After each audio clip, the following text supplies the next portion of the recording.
अरे सुप्रिया, आज तीसरा दिन है जब तुम मेरे सामने दाल परोस रही हो। अरे भाई, बाजार में सब्जियां मिलनी बंद हो गई है क्या? सब्जियां मिलनी बंद नहीं हुई है, लेकिन इतनी महंगी हो गई है कि हमारे जैसे आम लोग ना दाल खा कर ही घर का बजट मेंटेन कर रहे हैं। वैसे तो शादी से पहले तुम बहुत कहा करती थी कि तुम्हें गार्डनिंग का बड़ा शौक है। अब कहाँ गया तुम्हारा सारा शौक? ये इतनी सारी जगह है, आगे गार्डन के लिए दो चार सब्जियां उगा लो ना। इसी में कम से कम इस दाल से तो मुक्ति मिलेगी। पति की बात मानकर सुप्रिया पड़ोस में रहने वाली अपनी सहेली से सब्जियों के कुछ बीज लेकर उनको आगे की खाली जगह में बो देती है। सुप्रिया अपनी तरफ से काफ़ी कोशिश करती है कि बीजों से सब्जियों के पौधे निकल आएं, लेकिन उसकी लाख कोशिश करने के बाद भी सिर्फ भिंडी के पौधे ही चल पा रहे थे। कुछ दिन बाद, सुप्रिया, आज शाम को बिरयानी बना लेना, बहुत दिन हो गया यार। बोर हो गए हैं, कुछ अच्छा खाना नहीं खाया। ठीक है, आप चिंता मत करो। आज शाम को जब आप आओगे ना तो आपको बढ़िया स्वादिष्ट वेजिटेबल बिरयानी खाने को मिलेगी। पूरा दिन मानव का इसी खुशफहमी में बीतता है कि शाम के समय आहा स्वादिष्ट बिरयानी खाने को मिलेगी, और इसीलिए वो आज ऑफिस से भी थोड़ा जल्दी घर पहुंच जाता है। घर पहुंचकर, सुप्रिया भाई, अब लेट मत करो, जल्दी से खाना लगाओ।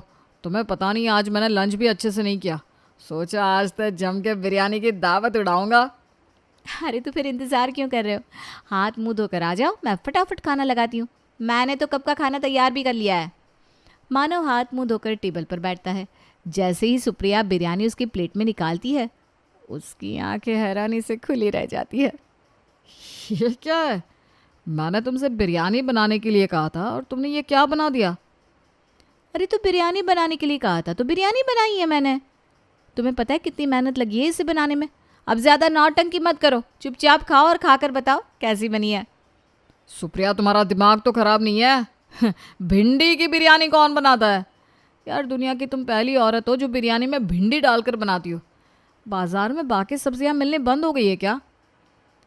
अरे तो भिंडी में ऐसी क्या समस्या है कि हम भिंडी की बिरयानी नहीं खा सकते?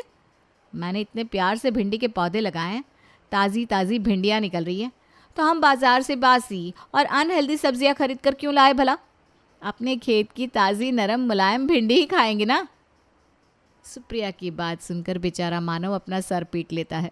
पूरा दिन जो उसने बिरयानी खाने के रंगीन सपने देखे थे, वो सपने एक पल में धड़ाम हो गए थे।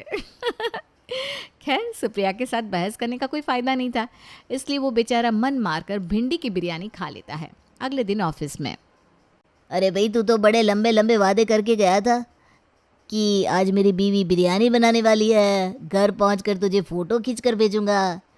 भाई, मैं तो रात के 10 बजे तक इंतज़ार करता रहा, तेरी बिरयानी की फ़ोटो नहीं आई।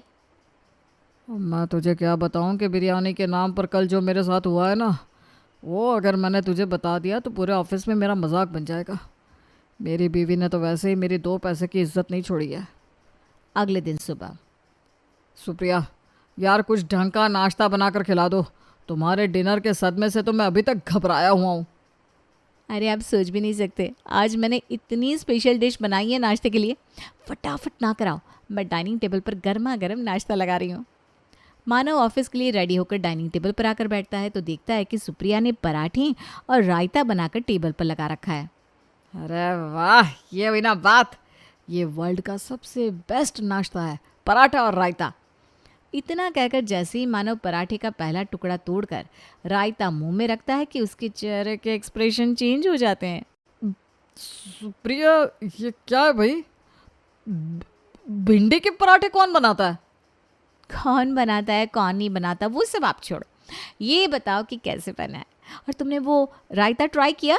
उसमें भी मैंने भिंडी डाली है। सुप्रिया, अब ना ये ज़्यादा हो रहा है यार। जहाँ भी देखो तुम्हारी भिंडी भिंडी भिंडी। तुम आदमियों को ना, हम औरतों के किसी भी काम से कभी सेटिस्फेक्शन नहीं मिल सकता। जब मैं घर में बैठकर सिर्फ महंगाई का रोना रोती थी तो आप रात दिन मुझे यही सलाह देते थे, खाली बैठकर रोना रोने से कुछ नहीं होगा, थोड़े हाथ पैर हिलाकर घर में सब्जियां उगा लो, महीने का खर्च बचेगा। आपकी बात मानकर जब मैंने महीनों की मेहनत के बाद ये भिंडी तैयार की है, तो क्या चाहते हो कि अपनी सुंदर और नरम नरम भिंडियों को मैं उठाकर कूड़े में फेंक दूँ?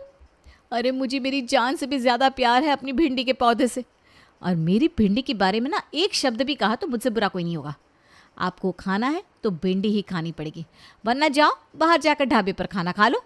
जैसे एक माँ अपने बच्चों को बड़ा करती है ना, वैसे ही दिन रात खून पसीने से सिंचाई की है मैंने अपने भिंडी के पौधों की, तब जाकर भिंडी खाने को मिल रही है आपको। कोई खैरात में नहीं मिली है ये भिंडी।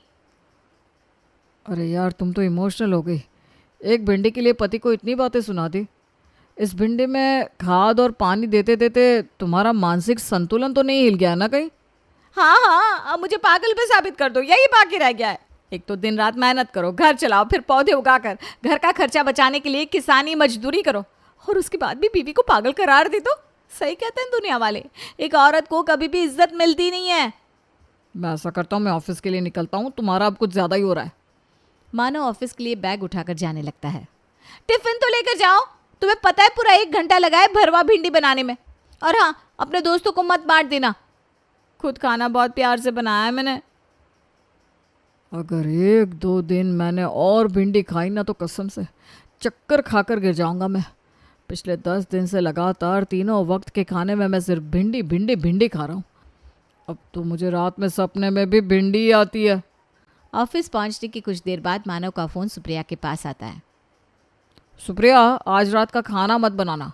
वो मेरा दोस्त गोविंद है ना, उसने रात में डिनर के लिए हमें अपने घर बुलाया है। चलो ये तो बहुत अच्छी बात है, मुझे भी ले चलो, एक वक्त का आराम मिल जाएगा। शाम के समय मानव गोविंद के यहाँ डिनर पर जाने के लिए बहुत एक्साइटेड था। उस बेचारे ने पिछले 10 दिन से भिंडी के अलावा किसी और सब्जी की शक्ल तक नहीं देखी थी। गोविंद के घर पहुंचकर, चाय नाश्ता लगाओ भाई, देखो मानव और भाभी जी आ गए हैं। खाने का समय हो रहा है, मैं तो कहता हूँ सीधा डिनर ही लगवा दे। मुझे ना बड़े ज़ोरों की भूख लगी है। अब तुझे क्या बताऊँ भाई, 10 दिन हो गए, किसी और सब्जी की खुशबू तक नहीं मिली है सूंघने को। कम से कम डिनर के बहाने ही सही कोई और सब्जी खाने का मौका तो मिलेगा। मानव के कहने पर गोविंद फटाफट डाइनिंग टेबल पर डिनर लगवा देता है। सभी लोग डिनर करने के बाद टेबल पर बैठते हैं और गोविंद की पत्नी सुनैना सबको डिनर सर्व करने लगती है। लीजिए भाई साहब, देखिए पूरा खाना ना आपकी पसंद का बनाया है मैंने। ये देखिए भरवा भिंडी है, ये भिंडी 2 प्याज और ये स्पेशल भिंडी का रायता मैंने सुप्रिया भाभी से ही बनाना सीखा है। और ये देखिए ये मैंने ना तमिल डिश ट्राई करी है, रस्सेदार भिंडी, खाकर बताइए कैसी बनी है। सुनैना की बात सुनकर बेचारे मानव की आंखों के आगे अंधेरा छाने लगा। भाभी, आपके यहाँ कोई भिंडी बम गिरा है क्या? मेरे कहने का मतलब यह है कि इतनी भिंडी बनाने की क्या ज़रूरत थी? बाज़ार में बाकी सब्जियां मिलने बंद हो गई है क्या? अरे भाई साहब देखिए ना, जब आप लोगों को डिनर के लिए बुलाया है तो खाना तो आप लोगों की पसंद का ही बनना चाहिए ना। इसीलिए आप लोगों की पसंद जानने के लिए मैंने कल ही सुप्रिया भाभी को फ़ोन किया था। सुप्रिया भाभी बताने लगी कि भाई वो तो भिंडी की सब्जियों पर एक से बढ़कर एक एक्सपेरिमेंट्स करती हैं। मुझे समझ में आ गया कि हो ना हो आप लोगों को भिंडी बहुत पसंद है, इसीलिए जानबूझकर मैंने भिंडी की डिशेस ही बनाए हैं ताकि आप लोग उंगलियां चाट चाट कर खाना खाएं। सुनैना की बात सुनकर बेचारा मानव मन ही मन आंसू बहाने लगता है। घर आकर, बस बात हो गया, अब मैं इस भिंडी के पौधे ही उखाड़ दूंगा। ना रहेंगे पौधे और ना बनाएगी ये इसकी सब्जी। भिंडी रोकने का और कोई तरीका बचा ही नहीं। उसी दिन रात में मानव सुप्रिया के सारे भिंडी के पौधे उखाड़कर वहीं पर फेंक देता है। अगले दिन सुबह जब सुप्रिया अपने पौधों को ज़मीन में गिरा हुआ पाती है तो उसे बहुत दुख होता है। हे भगवान, ये क्या हो गया?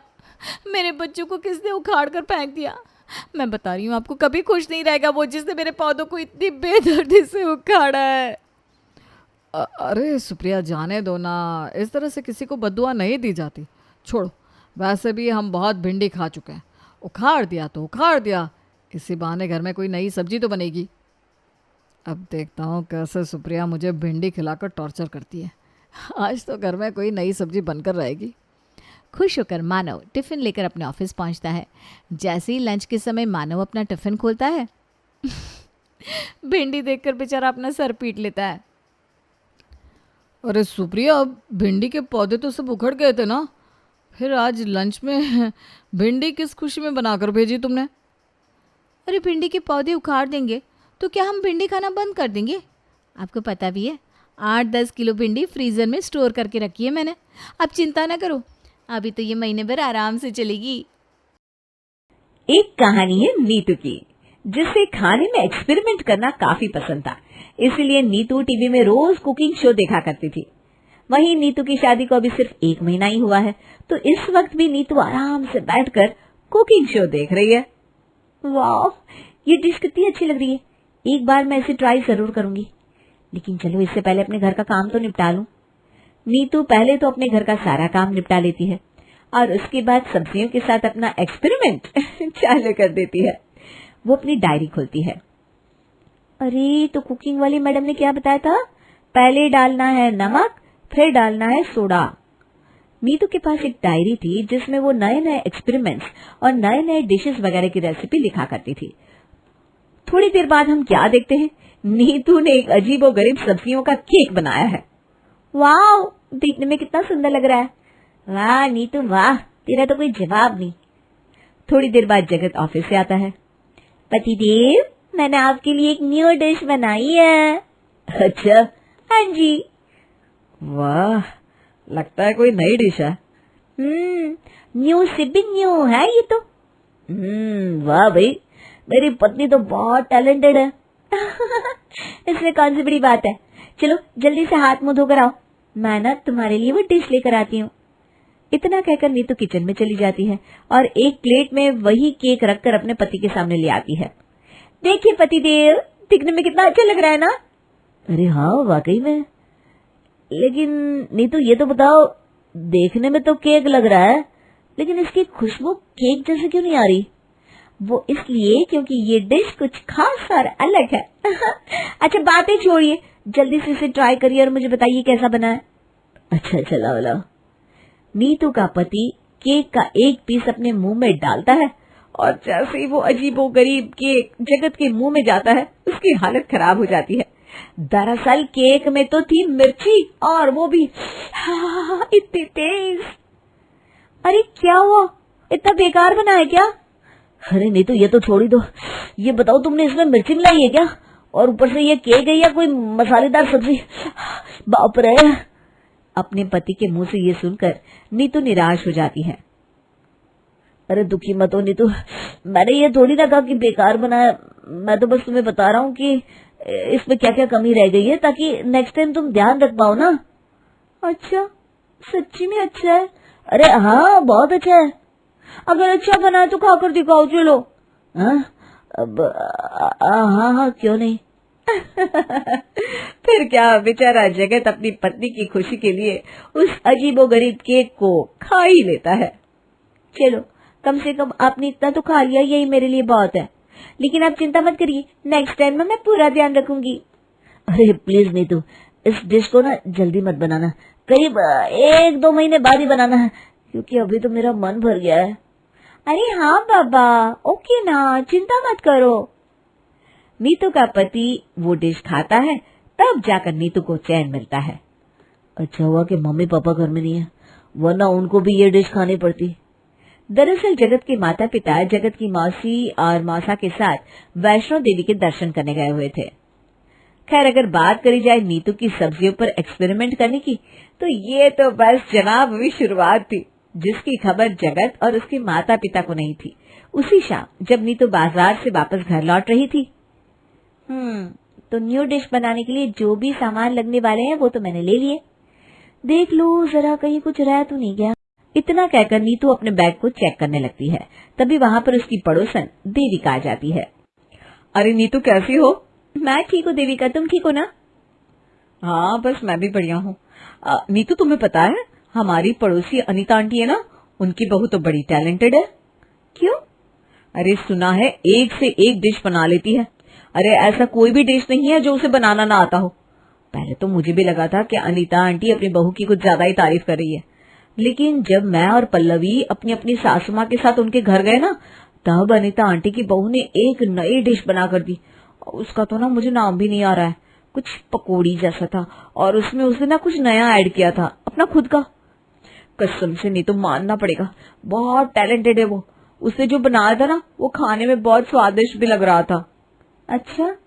हाँ, तुझे टाइम हो ना तो कभी तू भी मिलकर आ जाना सुनीता आंटी की बहू से। हाँ, क्यों नहीं। अच्छा, नहीं तो चलती हूँ। हाँ, बाय बाय। देवी का वहां से चली जाती है। कौन है ये अनीता आंटी की बहू? अरे उसे क्या खाना बनाना आता है? खाना तो मैं बनाती हूँ, एक से एक नई नई डिश, ऐसी डिश जो यहाँ के लोगों ने कभी देखी भी ना हो। देखना, एक दिन जैसे इसकी तारीफ हो रही है ना, ऐसे ही मेरी तारीफ भी होगी, वो भी इस पूरे एरिया में। नीतू ठान लेती है कि वो अब से और भी न्यू न्यू एक्सपेरिमेंट्स सब्जियों पर करती रहेगी। नीतू घर जाती है और अपने घर के कामों में लग जाती है। वहीं कुछ देर बाद उसकी माँ का कॉल आता है और वो अपनी माँ से बातचीत करने लगती है। अरे बेटा, तू घर का सारा काम संभालती है, ये तो मुझे भी पता है। तेरी सासू माँ का कॉल आता है, मुझसे बड़ी तारीफ करती है तेरी। लेकिन तू प्लीज बेटा वो एक्सपेरिमेंट वगैरह मत करना वहां पर, जैसे यहाँ पर किया करती थी। अरे माँ, जब शादी होने वाली थी तब भी तुम यही बोल रही थी और अभी भी यही बोल रही हो। अब मेरी शादी को 2 महीने होने वाले हैं, अब तुम मुझे ये सब करने दो। अरे बेटा, ये सब करने से क्या मिलेगा? और वैसे भी जो तुम बनाती है ना, उसे खाने के बाद लोग अपने दिमाग का संतुलन भी खो सकते हैं, जैसे एक बार हम सब ने खो दिया था। हैं? क्या माँ, अब मेरी माँ है कि दुश्मन? हमेशा मेरे खाने का मजाक उड़ाती रहती है। अरे बेटा, वो जो तू खाना बनाती है ना, वो खाना नहीं बल्कि एटम बम है। अच्छा ठीक है, मैं फोन रखती हूँ, खाना देना है पतिदेव जी को। हाँ हाँ, जा बेटा। नीतू फोन रखती है और उसके बाद अपने पति के लिए खाना लगाती है। लीजिए, मैंने आपकी मनपसंद का मटर पनीर बनाया है। अरे वाह। जगत खाना खाने लगता है और खाते वक्त अपनी पत्नी को ही देखता रहता है। अजी क्या हुआ, आप ऐसे क्यों देख रहे हैं मुझे? देख रहा हूँ मेरी पत्नी कितनी समझदार है, मेहनती भी है। अच्छा, तुम अभी तक मुझसे गुस्सा तो नहीं हो ना? नहीं जी, मैं क्यों गुस्सा होंगी भला आपसे? आप चिंता मत कीजिए, मैं आपसे कभी गुस्सा नहीं हो सकती। अच्छा अच्छा, लो खाओ। दरअसल जगत अपने हाथ से अपनी पत्नी को खाना खिलाता है। वो अपनी पत्नी से बहुत प्रेम करता था, इसलिए उसे ज्यादा कुछ बोलता नहीं था। दरअसल बात ये थी कि जगत की एक भाभी थी जिसने कभी भी अपनी बहू और भाभी होने का फर्ज नहीं निभाया था। जगत की भाभी ने जगत के भैया को पूरा अपने वश में कर लिया था, जिसके कारण जगत की भाभी अपनी सासू माँ के साथ बहुत बुरा बर्ताव करती थी। वहीं उस समय जगत सिर्फ 15 साल का था और उसने वो सब बुरे दिन झेले थे। अगले दिन, अच्छा आज सास ससुर घर आने वाले हैं ना, तो उनके लिए कुछ स्पेशल डिश बनाती हूँ। जो सब्जियां खरीद कर लाई थी उन्हीं पर एक्सपेरिमेंट करती हूँ। आज तो ऐसी डिश बनाऊंगी कि सासू माँ और ससुर जी अपनी उंगलियां चाटते रह जाएंगे। चल चल नीतू, काम पर लग जा, वो 4 घंटे में आ ही जाएंगे। इसके बाद नीतू सबसे पहले तो सब्जियों को उठाकर काटती है, फिर उसे मिक्सर में डालकर पीसती है।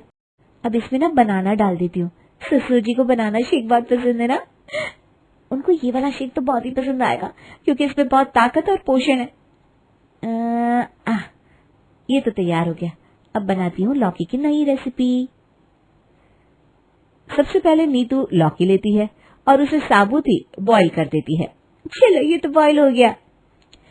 लौकी को बॉईल करने के बाद नीतू उसके ऊपर थोड़ा मसाला लगा देती है और लौकी के अंदर भी थोड़े मसाले भरकर उसे हल्का फ्राई कर देती है। इतना करने के बाद वो लौकी पर लकड़ी के छोटे छोटे स्टिक लगा देती है। वाह वाह नीतू, तूने तो कमाल ही कर दिया, एकदम नई डिश बनाई है आज तूने। ये कुकिंग शो वाले भी क्या ही बनाते हैं, मुझे देखो क्या बनाया है, वाह जी वाह। नीतू सारी तैयारी कर लेती है। थोड़ी देर बाद उसके सास ससुर भी घर आ जाते हैं। अच्छा आप लोग चाय पी लीजिए, फिर थोड़ी देर बाद खाना लगा देती हूँ। हाँ बहू। नीतू किचन में चली जाती है। नजर ना लगे, हमारी छोटी बहू तो बहुत अच्छी है। और एक हमारे बड़े बेटे रविंद्र की पत्नी थी जिसने कई सालों तक हम सबको कितना परेशान किया था। बहू तो बहू, हमारा अपना बेटा भी अपना ना हुआ। उसने तो हमेशा अपनी पत्नी का ही साथ दिया, चाहे वो कितनी भी गलत क्यों ना हो। और आखिरकार उसने हमारे परिवार को तोड़ ही दिया और आपकी जायदाद का भी आधे से ज्यादा हिस्सा अपने नाम कर लिया और हमारे बेटे को भी ले गई। अरे छोड़ो ना लक्ष्मी, पुरानी बातों को याद करके अपना दिल दुखी मत करो। हमारा छोटा बेटा है ना, देखना जितना हमने खाया है ना उसका तिगुना हमें मिलेगा। माँ जी। अरे खाना लग गया बेटा? जी माँ जी। नीतू के सास ससुर डाइनिंग टेबल के पास आते हैं। वो दोनों टेबल पर रखे हुए खाने को देखते ही बिल्कुल हैरान रह जाते हैं। बेटा ये क्या बनाया है तुमने? बेटा मैंने तो अपनी जिंदगी में ऐसा कुछ पहले नहीं देखा। हे भगवान, अब क्या होगा? अरे पापा जी, आप लोग जरा ट्राई तो करके देखिए, अच्छा ना लगे तो कहना। अरे बेटा, लेकिन इसे खाना किसके साथ है? माँ जी, ये ना बहुत ही हेल्दी डिश है, आप दोनों के लिए मैंने ये हेल्दी डिश बनाई है ताकि आप लोग स्वस्थ रहे और सब्जियों की नई डिश भी ट्राई कर लें। इसे ना आप बस चम्मच से खा लीजिए। और हाँ, मैंने ना ये शेक बनाया है आप दोनों के लिए, इसे जरूर पीजिएगा। जगत अंदर से बहुत डर रहा था और भगवान से यही प्रार्थना कर रहा था कि ये डिश अच्छी बनी हो। खैर, दोनों पति पत्नी जैसे ही लौकी के बने उस न्यू डिश को ट्राई करते हैं, उस डिश का एक टुकड़ा अपने मुंह में डालते ही दोनों जोर जोर से खांसने लगते हैं। अरे बेटा, ये तूने क्या बना दिया? मेरी आंखों के सामने तो अंधेरा छा गया। कसम से बेटा, मुझे तो मेरी नानी याद आ गई। क्या मम्मी पापा? अरे नीतू, रहने दो ना। मम्मी जी, पापा जी, ये क्या इतना बेकार बना है? अरे बेटा, मैं क्या कहूँ, ऐसी चीज ना दोबारा मत बनाना, बहुत बेकार बनी है। अरे बेटा, आखिर तुमने ये सब सीखा कहाँ से? पापा जी, वो थोड़ा सा मैंने नेट में देखा था और बाकी मैंने खुद का एक्सपेरिमेंट किया है। बेटा, हमें माफ कर दे, हम सब ये नहीं खा पाएंगे। और वो क्या है? ये केले, गोभी और बैंगन का शेक है। अरे राम राम राम, अच्छा हुआ मैंने तुझसे पूछ लिया, वरना अगर मैं इसे पी लेती तो आज तो मैं स्वर्ग ही सिधार जाती। हाँ सच में, और मैं भी कंपनी देने पीछे पीछे आ जाता। नीतू को बहुत बुरा लगता है। रात के 11 बजे। देखना जगत जी, एक दिन ना आप सभी लोग मेरी तारीफ करेंगे। नीतू, तुम मम्मी पापा की बातों का बुरा मत मानना, ओके? वो दोनों तो बेचारे भोले हैं, जो मन में आया बोल दिया। नहीं, आप देख लेना, मैं और भी न्यू न्यू एक्सपेरिमेंट करती रहूंगी और एक दिन आप सभी को मेरे न्यू एक्सपेरिमेंट्स पसंद भी आएंगे। अच्छा नीतू, गुड नाइट। नीतू चादर तान कर सो जाती है। 2 दिन बाद। आज जो डिश मैं बनाने वाली हूँ ना, वो सबके होश उड़ा देगी और आज तो मेरा ये एक्सपेरिमेंट सक्सेसफुल होकर रहेगा। आज मैं बनाऊंगी टमाटर स्पेशल पकौड़ी और मिठाई। दरअसल नीतू को ये डिश उसकी एक फ्रेंड ने सजेस्ट की थी और उसकी फ्रेंड ने ये डिश यूट्यूब पर देखी थी। वहीं ये डिश एक विदेशी भोजन था जिस पर नीतू ने अपना थोड़ा सा एक्सपेरिमेंट भी किया था। तो नीतू एक टमाटर लेती है और चाकू से टमाटर के बीच में छेद करती है, फिर उसमें आलू वगैरह भर देती है और उसकी पकौड़ियां तल देती है। हे भगवान, आज तो मैं जो बना रही हूँ बस ये बहुत अच्छा बने। इस तरह वो टमाटर की पकौड़ियां तैयार कर लेती है। उसके बाद दूसरे टमाटर के अंदर शक्कर, खोआ और कुछ ड्राई फ्रूट्स डालकर उसे हल्की आंच पर फ्राई कर देती है और उसका ये दूसरा डिश भी तैयार हो जाता है। चलो, अब सबको खिला देती हूँ। वो सभी को खाने के लिए बुलाती है। बहू, अब ये क्या है? अरे खाकर तो देखिए, इस बार अगर आपको पसंद नहीं आएगा ना तो आगे से कोई भी डिश मत खाइएगा आप लोग। पक्का ना? हाँ माँ जी, पक्का। तब ठीक है, चल खा लेते हैं। तीनों लोग उस डिश को बस थोड़ा सा ही चखते हैं कि तीनों की हालत खराब हो जाती है। बेटा, मैं तो जा रही हूँ, माफ करते हैं। मैं भी। ये कहकर नीतू के सास ससुर कमरे में चले जाते हैं। इस बार भी मैं फेल हो गई। नीतू, जिद मत करो, छोड़ दो ना ये सब। नहीं, आप मेरे पति हैं और मुझे मोटिवेट करने की बजाय आप मुझे उल्टा डीमोटिवेट कर रहे हैं। आप भी देख लेना, एक दिन पूरे एरिया में मेरी डिश के चर्चे होंगे। हाँ। ससुराल वाले नीतू के एक्सपेरिमेंट्स को देखकर बड़े परेशान थे, लेकिन फिर भी नीतू नहीं रुकती। करीब 5 दिन बाद। आज बनाऊंगी भिंडी और सेब केले की सब्जी, हाँ, मशरूम और कच्ची सब्जियों की सलाद, और इस बार सब्जियों का साइज बहुत छोटा छोटा रखूंगी ताकि किसी को कुछ पता न चल पाए कि ये किन किन चीजों से बना हुआ है, क्योंकि अगर ये लोग पहले ही देखकर समझ गए तो मेरा ये खाना नहीं खाएंगे। नीतू ये सब कुछ तैयार कर लेती है और तैयार करने के बाद खाना परोस देती है। चलो फिर खाना खाते हैं। हाँ पापा। तीनों लोग पहले तो सब्जी चखते हैं। अरे बहू, ये क्या बनाया है तूने? और ये सलाद, ये तो इस सब्जी से भी बेकार है। अरे नीतू, ये क्या किया है तुमने? तुमसे कितनी बार कहा कि अपना एक्सपेरिमेंट बंद कर दो। कभी इतनी गीली सब्जी बना देती हो तो कभी इतनी सूखी सब्जी बना देती हो। तुम्हारे एक्सपेरिमेंट से हम परेशान हो गए हैं। अरे अच्छा तो बना है, आप लोग ना बेवजह। अरे बहू, अब बस बहुत हो गया, बख्श दे हमें। अरे जलने की बदबू लगता है किचन से आ रही है। सभी लोग भागकर किचन में जाते हैं तो देखते हैं कि अवन में पूरा शॉर्ट सर्किट हो गया है। माफ कीजिएगा, वो मैंने इसमें ना करेला रख दिया था, पापा जी को डायबिटीज है ना, तो मैंने सोचा उनके लिए करेले की कुछ नई डिश बना देती हूँ। अरे बहू तू बिल्कुल परेशान मत हो और कृपया ये अजीबोगरीब खाना बनाना बंद कर दे। अरे देख तो सही है इस ओवन में क्या हो गया आज। क्या पापा जी, एक तो आपके बारे में इतना सोचती हूँ और आप लोग हैं कि मेरे ही खाने को भला बुरा कहते रहते हैं। अरे बेटा बात ऐसी नहीं है, तू एक समझदार बहू है तो समझदारी दिखाना। खैर इनके समझाने से भला क्या होगा, नीतू समझने वाली नहीं थी। कुछ दिन बाद आज तो मैं कद्दू और मटर का केक बनाऊंगी और खुद को साबित कर दूंगी। चलो कद्दू को ना कुकर में चढ़ा देती हूँ। उस कुक मास्टर ने बोला था कि इसे बहुत गलाना है, इसलिए इसमें कई सीटियां लगानी होगी। कद्दू को कुकर में चढ़ाकर नीतू किचन के दूसरे कामों में लग जाती है। मुझे पता है नीतू, फिर से तुम कुछ नया बना रही हो ना। तभी जोर से कुकर की सीटी की आवाज आती है। नीतू आ! जगत अपनी पत्नी को पकड़कर तुरंत किचन से बाहर ले आता है और तभी जोर से कुकर फट जाता है। तुम दोनों ठीक तो हो ना? हाँ मम्मी पापा, हम दोनों ठीक हैं। देख बेटा, नई नई चीज सीखना बहुत अच्छी बात है, लेकिन अगर उस चीज से कुछ बुरा हो रहा है तो हमें उस बात पर भी गौर करना चाहिए कि नहीं? हाँ बेटा, हमेशा जिद काम में नहीं आती। और इस बार सबके समझाने पर नीतू को समझ में आ जाता है कि उसे ये सब नहीं करना चाहिए। पापा जी, माँ जी, जगत जी, मुझे माफ कर दीजिए, आगे से ऐसा कुछ भी नहीं करूंगी। अरे कोई बात नहीं बेटा, जो हो गया सो हो गया, भूल जाओ उन बातों को। अच्छा मम्मी जी, तो मैं लास्ट बार कुछ बना लूं? नहीं नहीं नहीं मैं तो मजाक कर रही थी। तुम भी ना नीतू।